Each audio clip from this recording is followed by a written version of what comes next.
Bonjour mes amis et bienvenue dans cette nouvelle émission de Tranches de Bible. Aujourd'hui, nous voulons découvrir un fruit de l'esprit, une manifestation du fruit de l'esprit vraiment très précieux, mais des fois pas évidente, et c'est la fidélité.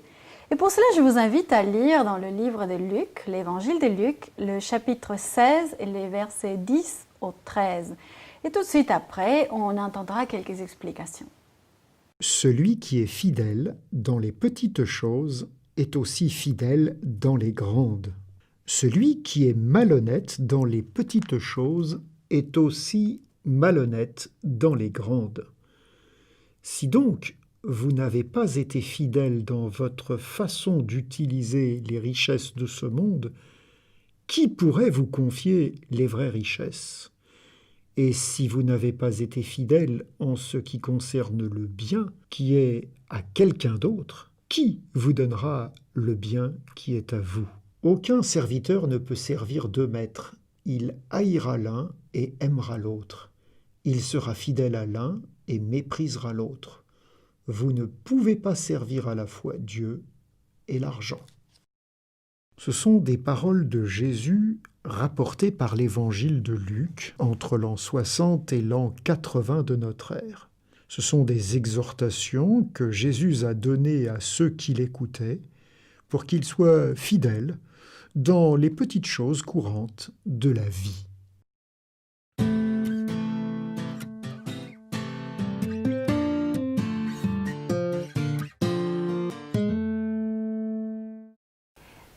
Le texte parle ici des richesses injustes. Il évoque aussi la fidélité.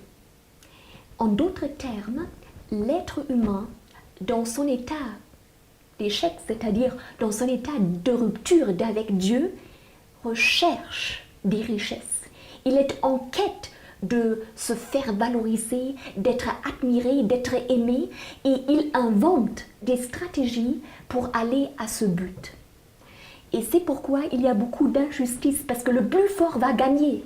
Et il sera riche, entre guillemets, parce qu'il aura l'admiration, il aura l'amour dont il rêve. Mais il sera finalement quand même déçu, parce que ce n'est pas forcément l'amour auquel il aspire au plus profond de lui-même. Parce qu'il y a d'autres choses qu'il ne sait pas forcément dans son aveuglement, dans sa soif d'amour. Et là, il y a des richesses injustes que l'être humain accumule. Il y a aussi le mammon qui est évoqué ici, l'être humain en quête de ce mammon, en quête de se faire valoriser, d'être reconnu, et toutes les stratégies qui y mènent, l'amour de l'argent pour être reconnu, l'amour d'un petit moment de gloire. Je pense à toutes les stars qu'on connaît dans notre monde. Il y a quand même cette quête d'atteindre un objectif où tout le monde nous regarde.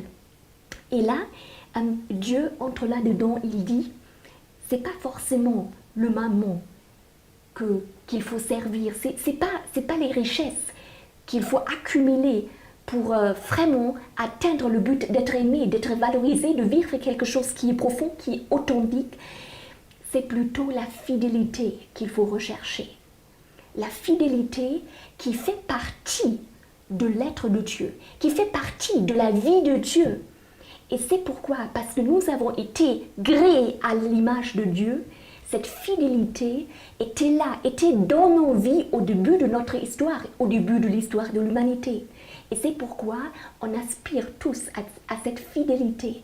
Mais nous sommes invités à définir, à donner du contenu au mot fidélité à travers l'histoire biblique, à travers la vie de Dieu lui-même. Parce que sinon, on va définir quelque chose comme fidèle ou comme fidélité qui n'est pas forcément fidélité dans le sens propre. Et là, Dieu dira, c'est lui qui est fidèle dans les moindres choses, l'est aussi dans les grandes. C'est-à-dire pour lui, parce qu'il est fidélité, il est important de prêter attention aux détails, à tous les aspects de la vie, comme il le fait.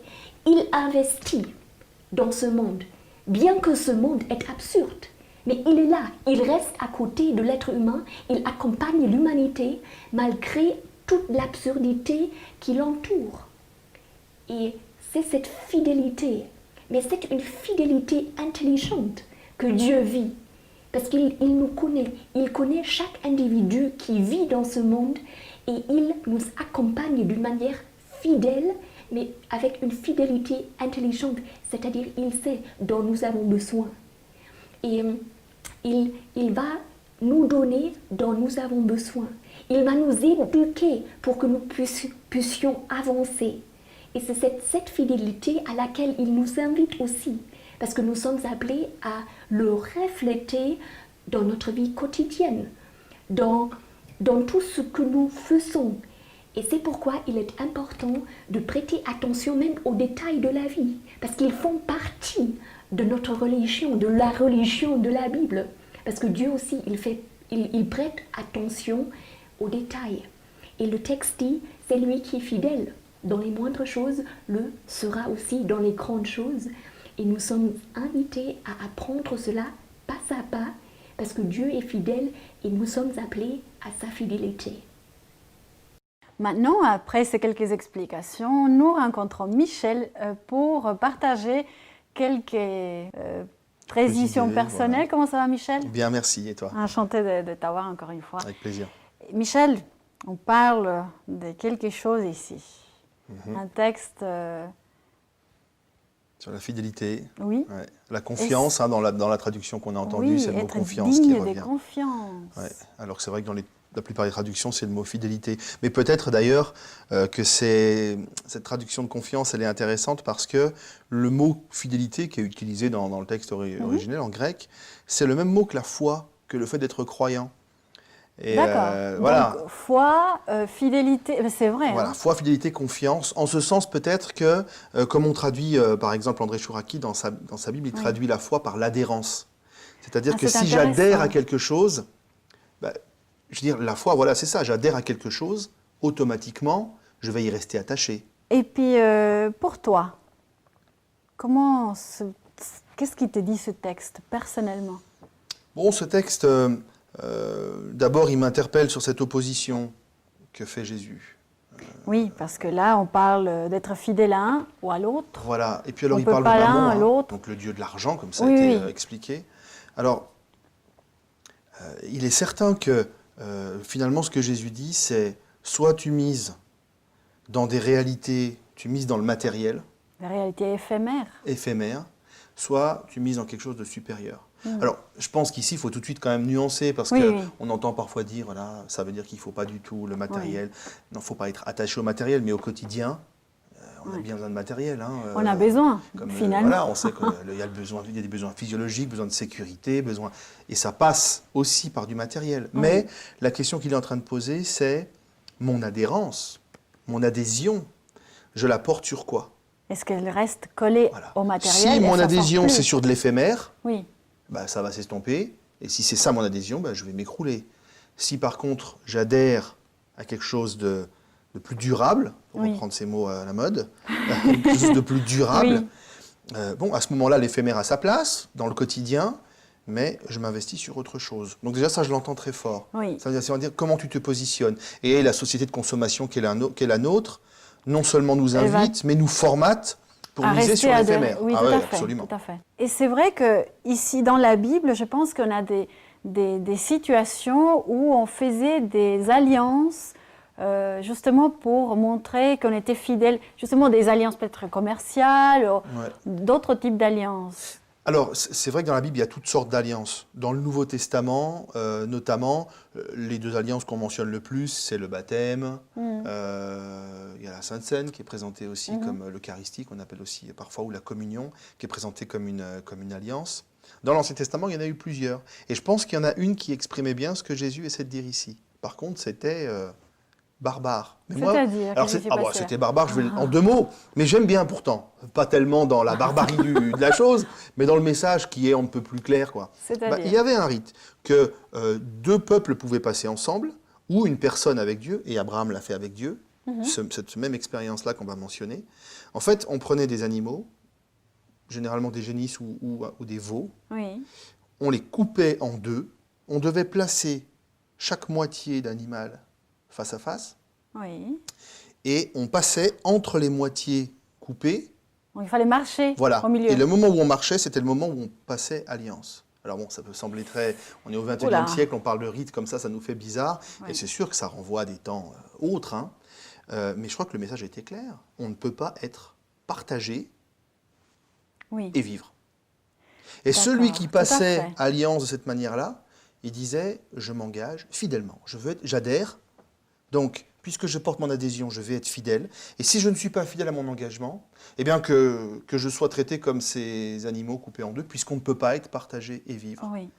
Alors, bien sûr, ici, moi je ne veux pas commencer à brandir des notions d'un Dieu qui va nous punir, etc. Non, ce n'est pas trop l'idée, mais c'est cette notion d'être quelqu'un d'entier. Oui. Quelqu'un Et là, d'entier. tu me fais penser à quelque chose, Michel, parce qu'on parle ici de fidélité envers Dieu, je pense au niveau de ce contexte de fruits de l'esprit, mais il y a aussi une fidélité envers soi-même.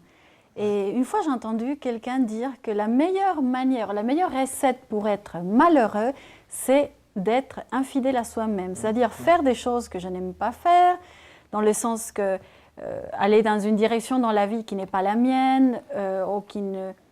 Enfin, chercher quelque chose qui n'est pas forcément moi, mettre une masque, toutes ces choses qui ne vont pas m'amener à être qui je suis, à être naturel, à être moi-même. Et je trouve que ouais, ça me fait penser à quelque chose. Bon, par rapport à ce que tu dis, de toute façon, c'est vrai que le contraire de la fidélité, parfois on dit c'est l'infidélité, Oui, moi j'ai tendance à dire c'est être faux, faire semblant, oui, tricher, oui, tout à fait. être C'est ça. hypocrite. Et je crois Ouais. qu'effectivement, il y a cette fidélité-là que j'évoquais. Toi, tu as évoqué la fidélité par rapport aussi à soi-même. Et puis je crois qu'il y a cette fidélité aussi entre humains. Et je pense que même dans une société qui cherche à s'éclater dans tous les sens, etc., je pense que tout le monde cherche à un moment donné à être stable, à avoir une stabilité, Ouais, mais si soit émotionnelle, voilà. soit Et bon, même combien matérielle, etc. Combien de personnes on voit dans nos entourages qui le font tellement tard que ça leur semble aussi trop tard. Oui, Parce que cette société qui nous pousse à miser sur l'éphémère, ouais. bah, précisément, elle ne nous pousse pas à miser sur la fidélité, ni dans les relations affectives, amoureuses ou autres. Elle ne Ouais. nous pousse pas non plus à ça. Elle nous pousse à la consommation dans tous les domaines. Et c'est la ruine. Oui. C'est la ruine affective, la ruine financière, la ruine Et ce que tu dis, c'est existentielle. intéressant parce qu'on peut se rendre compte très tard. Ouais. Et là, la vie est passée. Et qu'est-ce qu'on fait? Ben, merci beaucoup, Michel, Avec plaisir, pour ces Johanna. paroles de sagesse, comme d'habitude, d'ailleurs. Merci beaucoup et à bientôt. À bientôt. Et merci, chers amis, de nous avoir accompagnés pour découvrir un peu ce fruit de l'esprit, la fidélité. Je vous invite pour notre prochaine émission pour continuer à découvrir ce fruit de l'esprit. Je vous remercie. Au revoir.